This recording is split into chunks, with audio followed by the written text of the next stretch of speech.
Tempos de escolhas difíceis. O que é fazer a coisa certa? Toda escolha pressupõe renúncia, seja no plano individual ou coletivo.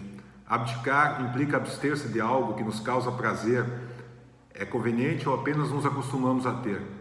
Em sociedades, muitas escolhas privilegiam alguns em detrimento de outros, sem que se consiga definir prévia e indiscutivelmente a aceitabilidade delas. Como propõe Michael Sandel em seu livro, cujo título desse texto se inspira, pense na seguinte hipótese: há um trem desgovernado com 5 tripulantes a bordo, cujo destino provável é a morte de todos, exceto se houver alteração dos trilhos e mudança de rota. Porém, tal medida tem por consequência a morte de outra pessoa. Preservar a vida de 5, sacrificando de uma pessoa, seria escolha justa? E se essa pessoa fosse seu familiar, ou um cientista que viria a descobrir a cura do câncer? No entanto, a questão parece ser um pouco diferente e talvez menos complexa.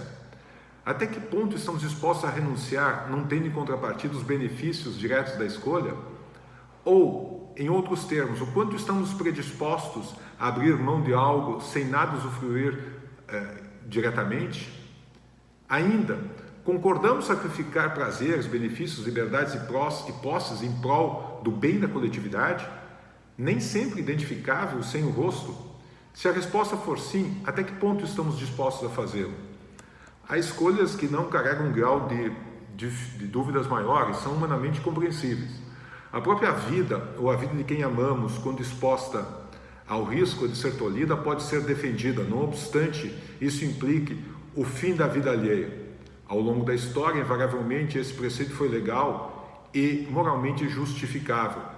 Porém, não se trata disso. O que está em discussão é o seguinte: estamos dispostos a sacrificar, por exemplo, o nosso direito à livre circulação, se isso puder reduzir o contágio de uma doença que, em tese, não é letal para nós, apenas para os outros? Admitimos reduzir a renda mensal em prol de outrem que dela necessite? Se a resposta for positiva, qual seria o limite desse sacrifício? Vidas desconhecidas merecem ser protegidas se isso implicar um prejuízo econômico substancial? E se esse prejuízo for de tal monta que resulte, por exemplo, a inviabilidade de um negócio? Por que devemos preservar o ambiente para as futuras gerações mediante restrições ao nosso modo de viver ou ganho econômico, se não estaremos aqui para usufruir disso? Ou de fato não estamos dispostos a isso tudo e lutamos tão somente pelos nossos interesses, desejos e satisfações de nossas necessidades? Se isso for verdade, o cenário de tal luta seria o lugar mais adequado para consumirmos os dias que nos foram dados a existir? Essas questões todas evocam um debate que, embora não seja novo, é muito atual. Bauman lembrava em sua Modernidade Líquida que o indivíduo é o pior inimigo do cidadão. Assim o fez referindo expressamente a Alex de Tocqueville, que no início dos anos 1830, ao realizar um diagnóstico da América, no seu famoso livro A Democracia na América, constatara que, não obstante serem os colonos americanos, em média, bem menos cultos que os franceses de então, haviam erigido um país notoriamente próspero.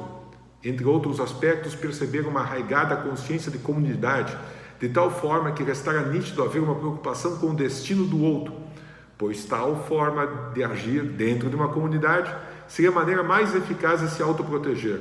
Ou seja, estava introjetado no inconsciente coletivo de que o infortúnio de um membro da comunidade afetava indireta e negativamente toda ela.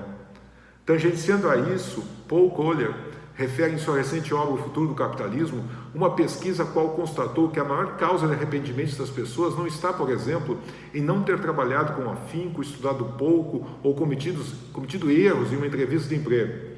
Na maioria dos casos, a causa de maior angústia ou dor decorrente do arrependimento é ter deixado de fazer algo que lhe era possível e devido fazer.